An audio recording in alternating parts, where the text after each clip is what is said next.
They mocked my dress, called me a gold digger, and laughed. So I crushed their $1 billion empire with a single tap on my phone. It started earlier that evening when Sophia stood in front of her closet, staring at a row of simple dresses.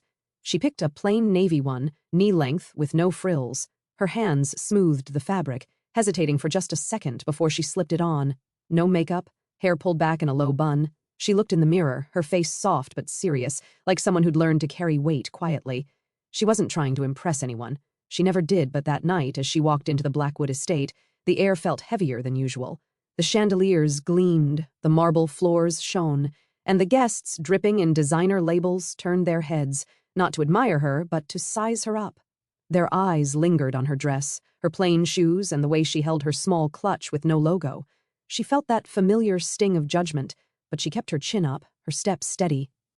As Sophia crossed the foyer, a young woman in a glittering emerald gown, her hair piled high with pins that caught the light, blocked her path. This was Vanessa, a socialite who thrived on attention, her smile as sharp as her stilettos. "Oh, Sophia, you're here," she said, her voice loud enough to turn heads. "I almost didn't see you. You blend right into the wallpaper." The group around her snickered, their eyes darting between Vanessa and Sophia. Vanessa leaned closer, her perfume overwhelming. "Maybe next time, borrow something from Margaret's closet. You know, to look like you belong." Sophia's fingers tightened on her clutch, but she didn't flinch. She met Vanessa's gaze, her voice low and even. "I'm exactly where I need to be." Vanessa's smile faltered for just a second before she tossed her head and laughed, but the crowd's laughter felt forced, like they sensed something they couldn't place. The dining hall was a sea of wealth. Men in tailored suits, women with diamonds glinting on their necks, all swirling around long tables covered in crisp white linens.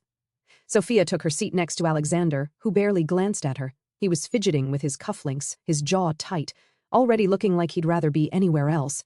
Margaret, his mother, sat at the head of the table, her silver hair swept up, her red lipstick sharp as a blade.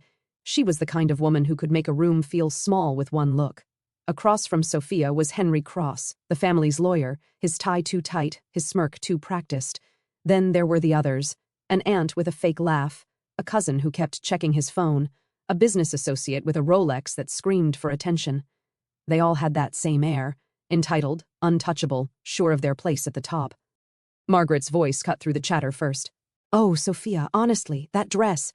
Did you pull it out of a thrift bin?" Her laugh was loud, performative, and the table followed her lead.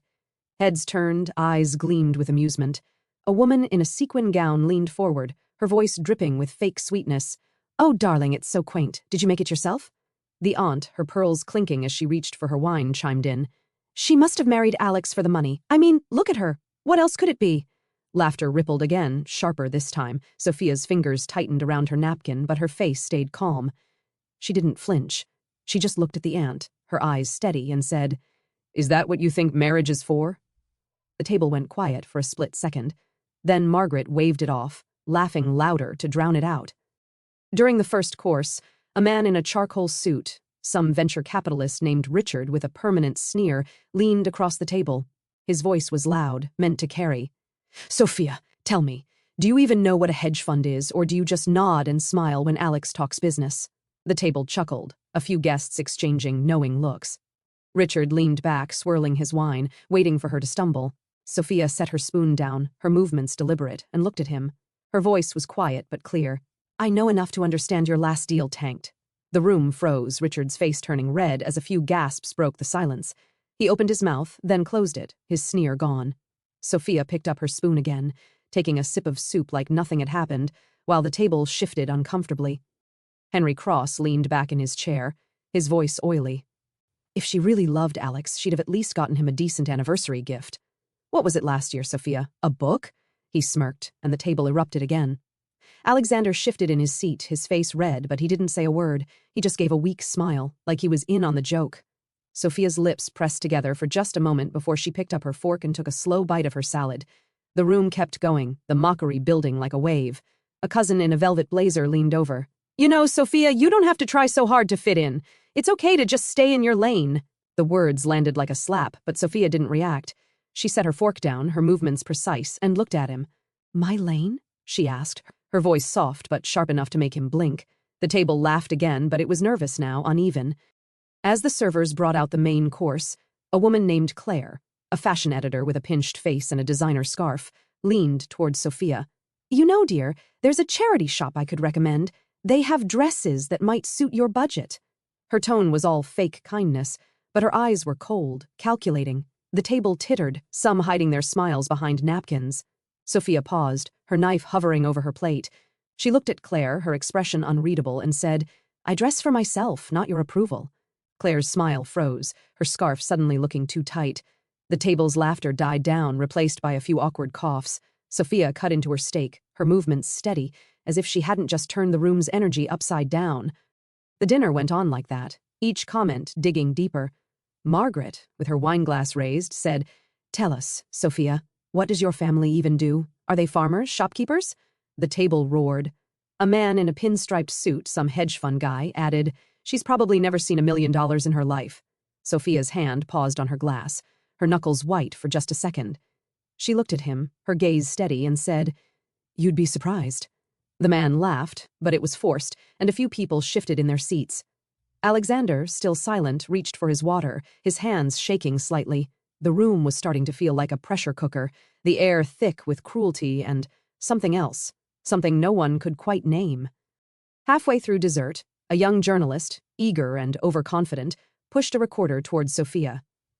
"Mrs. Blackwood, any comment on the rumors that you're just a gold digger?" His grin was smug, like he'd already written the headline. The table leaned in, waiting for her to falter. Sophia set her dessert spoon down, her eyes locking onto his.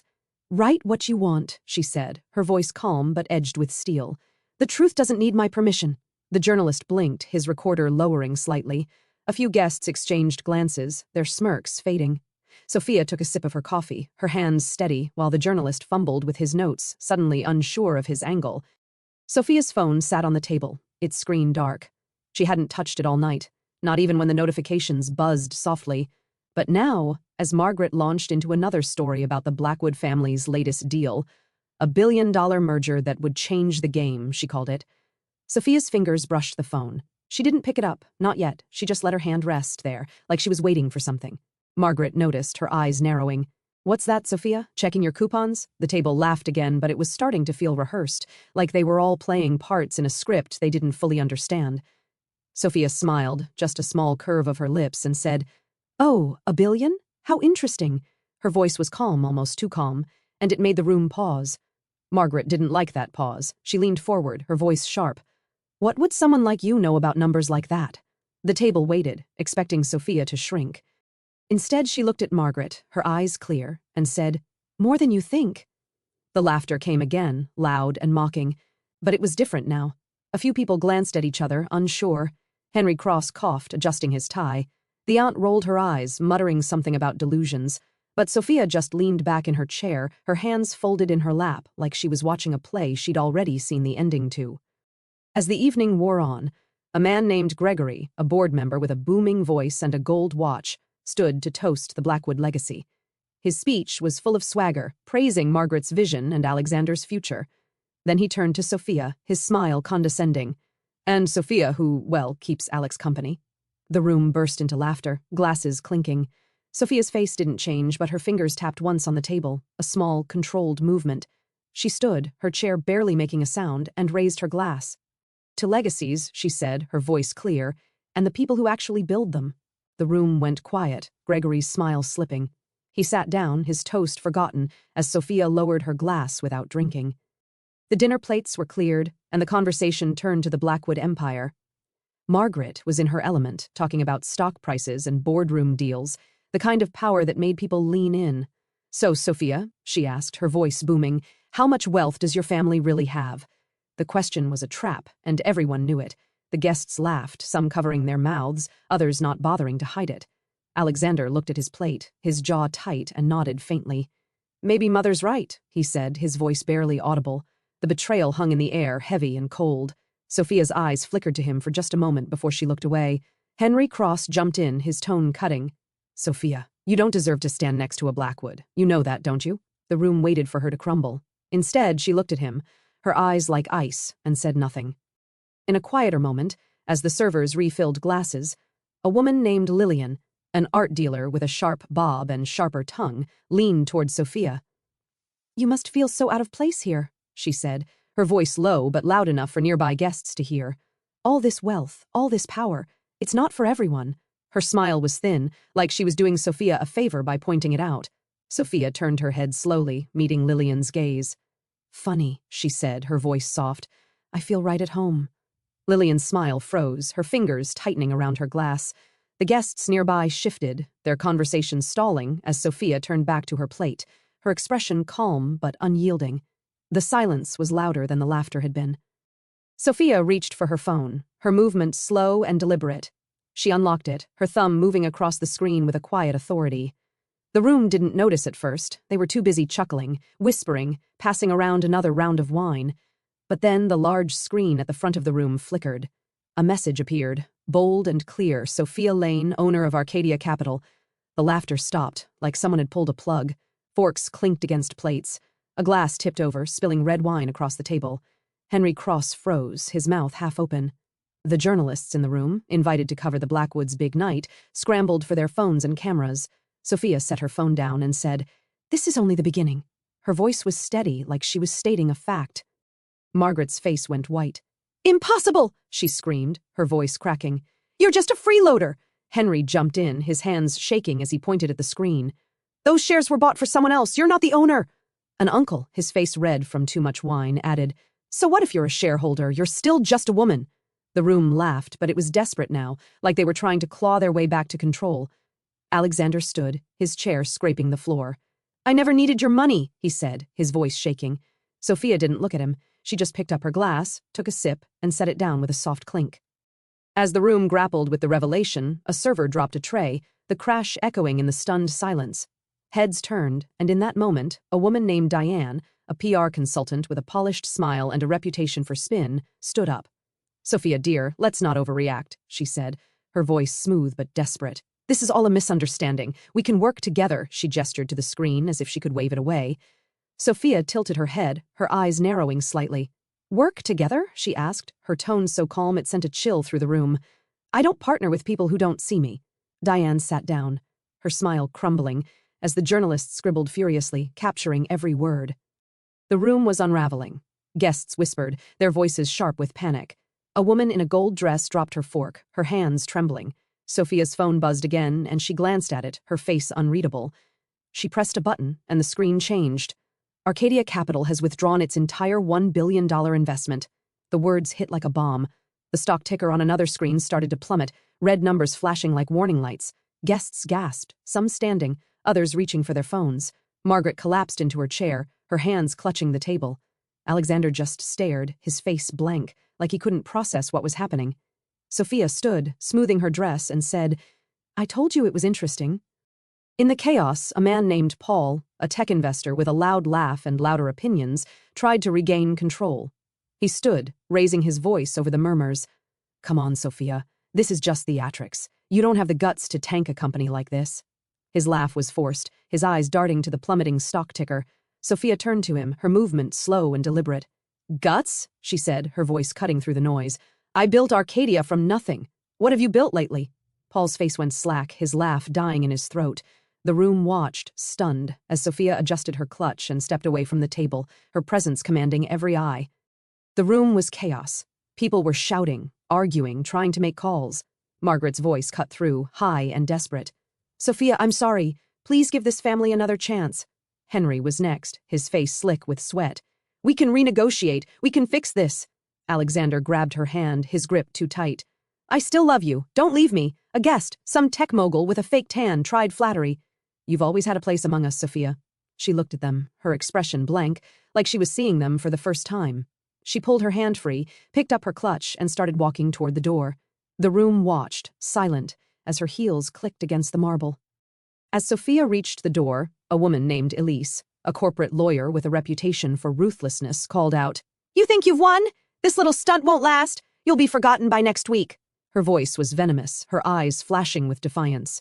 Sophia stopped, her hand on the doorframe. She turned slightly, just enough to meet Elise's gaze. "Forgotten?" she said, her voice so quiet it forced the room to lean in. "Check your portfolio tomorrow." Elise's face paled, her bravado crumbling, as Sophia walked out, leaving the threat hanging in the air like smoke. Sophia didn't stop. She didn't turn back, but the news was already spreading. Phones buzzed, notifications pinged. A journalist shouted, "It's on X, Blackwood Group is done." The screen showed a headline, "The humiliated wife destroys her husband's empire."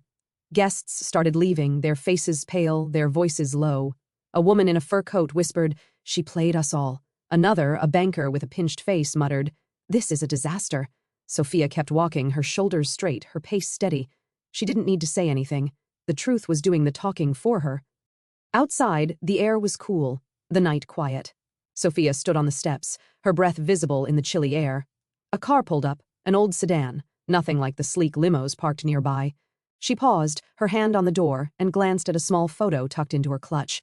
It was her mother, smiling, standing in front of a tiny house with a garden. Sophia's fingers lingered on the photo, her face softening for just a moment. Then she closed the clutch, got into the car, and drove away. The memory faded as quickly as it came, but it left a weight in the air, a reminder of where she'd come from and what she'd carried. Back inside, the Blackwoods were falling apart. Margaret was on the phone, screaming at someone, her voice hoarse. Henry was pacing, his tie undone, muttering about lawsuits. Alexander sat alone at the table, his head in his hands. The guests who stayed were whispering, their alliances shifting like sand. A young woman, some influencer with 1 million followers, posted a video online calling out Margaret's cruelty. It went viral in minutes, the comments flooding with support for Sophia. The aunt, the one with the pearls, got a call from her sponsor. They were pulling out. The cousin, the one with the velvet blazer, was already trending for all the wrong reasons, his smug face plastered across 10th. In the days that followed, Sophia was in a boardroom, her presence quiet but undeniable. A man named Victor, a rival executive with a nervous habit of tapping his pen, hesitated before speaking. "Miss Lane, we underestimated you," he said, his voice low. The other executives nodded, their eyes avoiding hers. Sophia leaned forward, her hands folded on the table. "Most people do," she said, her tone matter-of-fact. She slid a contract across the table, her signature already on it. Victor took it, his hands unsteady, and the room exhaled, like they had been holding their breath. Sophia didn't smile, she just nodded, her authority filling the space without a single raised voice. Sophia didn't see any of it. She was in her car, driving through the city, the lights blurring past. Her phone buzzed again, but she didn't check it. Instead, she pulled into a quiet diner, the kind with flickering neon signs and sticky tables. She ordered a black coffee and sat by the window, watching the street.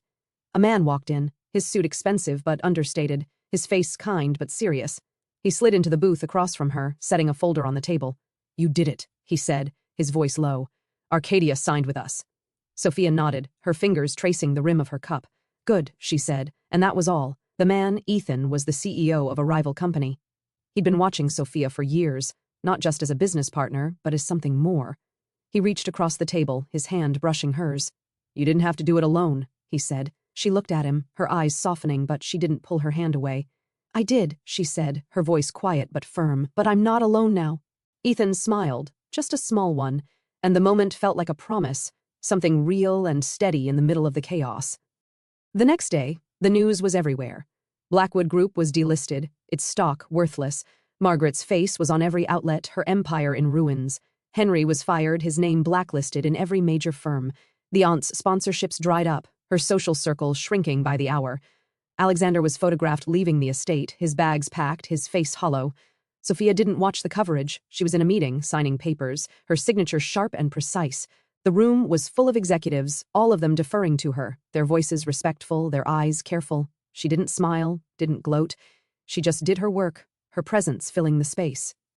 Weeks later, at another event, the air was different. People whispered her name, not with mockery, but with awe. She walked in, still in a simple dress, still without makeup. But no one laughed now. A reporter approached, hesitant, asking for a comment. Sophia looked at her, her eyes calm, and said, "I don't have one." The reporter nodded, stepping back, like she had just met someone untouchable. Ethan was there, standing a few feet away, watching her with quiet pride. The room felt alive, electric, like everyone knew they were witnessing something rare. But the Blackwoods weren't done. At one last gathering, a desperate attempt to save face, Margaret stood up, her voice shaking. "You'll die alone, Sophia. No one loves you." Henry, his career in ruins, added, "They only follow you for your money." Alexander, his eyes red, whispered, "You'll regret this." A guest, some fading socialite, chimed in, "The cold CEO will never be happy." The room went still, waiting for Sophia to break. She didn't. She stood there, her hands steady, her face unreadable. She looked at them one by one and then turned to leave. The silence was deafening. At the back of the room, Ethan stepped forward. He didn't raise his voice or make a scene. He just took her hand and said, "We're not just partners. I want to build a real family with you." The reporters went wild, cameras flashing, phones recording. Sophia didn't smile, but her eyes softened, and she squeezed his hand. The room erupted in applause. Not for show, but for her, for the woman who'd walked through fire and come out whole. She left with Ethan, her steps steady, her head high. The Blackwoods stood there, broken, their empire gone, their voices silenced. Sophia kept moving forward. She didn't look back. She didn't need to. The truth had done its work, and she was free. For everyone who's ever been judged, overlooked, or silenced, this was her moment. It wasn't loud, it wasn't vengeful, it was just true. And that truth was enough. Where are you watching from? Leave a comment below and hit follow to walk with me through heartbreak, betrayal, and finally, healing. Sophia's sedan rolled through the city, the neon glow of streetlights casting fleeting shadows across her face. The diner's warmth lingered in her mind, Ethan's words echoing softly, "I want to build a real family with you."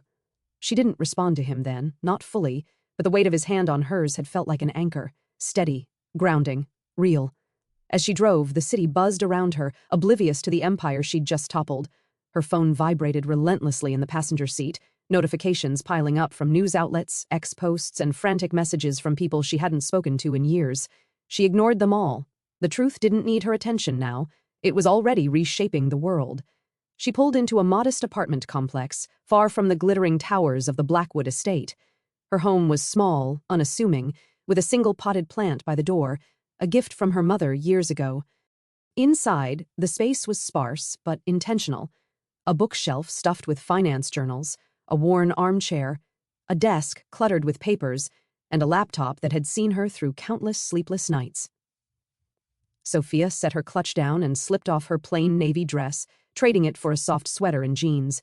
She stood in front of a small mirror, her reflection unchanged despite the chaos she'd unleashed. Her eyes held the same quiet fire they always had, the kind that burned without needing to roar. The next morning, Sophia woke to a world on fire. Her phone screen was a cascade of headlines: Arcadia Capital's Sophia Lane crushes Blackwood Group, the silent powerhouse behind the billion-dollar move from nobody to titan. Who is Sophia Lane? She scrolled through a few, her expression unreadable, then set the phone down. The world could talk. She had work to do. At her desk, she opened her laptop, pulling up spreadsheets and emails from her team at Arcadia Capital. The withdrawal of $1 billion from Blackwood Group wasn't a whim. It was a calculated strike, months in the making. She'd spent years building Arcadia, piece by piece, deal by deal, while the Blackwoods and their ilk dismissed her as a nobody. Now, the world was paying attention. Her first meeting of the day was with her core team, a small group of loyalists who'd believed in her vision from the start. They gathered in a nondescript office downtown, far from the glass and steel boardrooms of their competitors.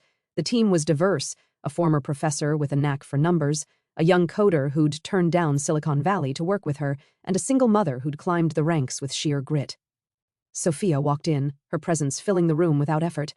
"Good morning," she said, her voice calm but firm. "Let's talk about what's next." The team nodded, their eyes bright with respect. They didn't need to discuss the Blackwood collapse. It was done. The focus was on Arcadia's future. New investments, new partnerships, new horizons. As they strategized, Ethan arrived, his suit as understated as ever. He carried a folder, but his eyes were on Sophia, watching her with that quiet pride she'd noticed at the dinner. He didn't interrupt, just took a seat and listened as Sophia outlined plans to invest in sustainable tech startups, a sector the Blackwoods had mocked as trendy nonsense. Her team threw out ideas, their voices alive with possibility. Ethan chimed in occasionally, his suggestions sharp and thoughtful, but he deferred to Sophia, letting her lead. When the meeting ended, he lingered, waiting until the others left. "You're building something extraordinary," he said, his voice low. Sophia looked at him, her expression softening. "We're building it," she corrected, and for the first time that day, she smiled. The weeks that followed were a whirlwind. Arcadia Capital's moves dominated the financial world. Sophia's name was everywhere, not just in headlines but in boardrooms, on X, in the whispers of those who'd once laughed at her. She didn't revel in the attention, she barely acknowledged it. Her days were spent in meetings, signing contracts, and mentoring her team. But the Blackwood's shadow lingered. Margaret, desperate to salvage her reputation, launched a smear campaign, leaking stories to tabloids about Sophia's humble origins and questionable motives. The stories backfired. Ex-users rallied behind Sophia, posting about her rise from a small-town girl to a financial titan. A viral thread detailed her years of quiet philanthropy, scholarships for underprivileged students, donations to community centers, all done without fanfare. The public didn't just respect her, they loved her. One evening, Sophia sat in her apartment, a rare moment of quiet. She was reading a letter from a young woman who'd received one of her scholarships, thanking her for changing her life. Sophia's eyes softened, her fingers tracing the handwritten words. A knock at the door broke her reverie. It was Ethan, holding a takeout bag from the diner. "Thought you might need a break," he said, his smile easy. They sat on her couch, eating greasy fries and sipping coffee, the city lights glittering outside. "You could have had any life you wanted after last night," Ethan said, his tone gentle. "Why this? Why stay so grounded?" Sophia looked at him, her gaze steady. "Because this is who I am," she said. "I don't need their world, I built my own." Their conversation drifted to the future. Ethan spoke of his company's plans to partner with Arcadia, but also of something more personal. "I meant what I said at the dinner," he said, his hand brushing hers. "A real family, not just business." Sophia didn't answer right away. She looked out the window, her mind tracing back to her mother's tiny house, the garden, the photo in her clutch. "I've spent my life proving I'm enough," she said finally. "I'm not sure I know how to let someone else in." Ethan nodded, his expression soft but resolute. "I'll wait," he said, "as long as it takes." The next day, Sophia faced a new challenge. A group of Blackwood allies, led by a vengeful Elise, filed a lawsuit claiming Arcadia's withdrawal was illegal. The news spread like wildfire, with pundits speculating whether Sophia's empire would crumble as quickly as it had risen. She met with her legal team, her demeanor calm but focused. "They're grasping," she said, reviewing the documents. "This is noise, not substance." Her lawyers nodded, impressed by her command of the details. The lawsuit was dismissed within days, the judge citing insufficient evidence and praising Arcadia's transparency. Elise's reputation took another hit, her once fearsome presence reduced to a footnote. As spring turned to summer, Sophia's influence grew. She spoke at a global finance summit, her simple dress and lack of pretense standing out among the sea of designer suits. Her keynote address on ethical investing drew a standing ovation, not for flash, but for substance. Backstage, Ethan waited, his presence a quiet constant. They didn't need grand gestures. Their partnership was built on mutual respect, on shared silences as much as words. When a reporter asked Sophia about her personal life, she deflected with a small smile. "My work is my story," she said, but those who knew her saw the way she glanced at Ethan, the unspoken bond that was growing stronger. Months later, Sophia stood in front of her mother's old house, now a community center she'd funded. The garden was thriving, filled with flowers her mother had loved. Ethan was there, helping kids plant new seeds, his suit jacket discarded, his hands dirty. Sophia watched him, her heart softening in a way she hadn't expected. She didn't need the Blackwood's approval, or the world's. She had her truth, her work, and now, maybe, something more. As the sun set, she took Ethan's hand, her grip steady. "Let's build that family," she said quietly. His smile was all the answer she needed. For everyone who's ever been underestimated, Sophia Lane's story wasn't just a victory. It was a promise. The world could mock, it could doubt, but it couldn't stop the truth. She kept moving forward, her steps steady, her head high. And this time, she wasn't alone.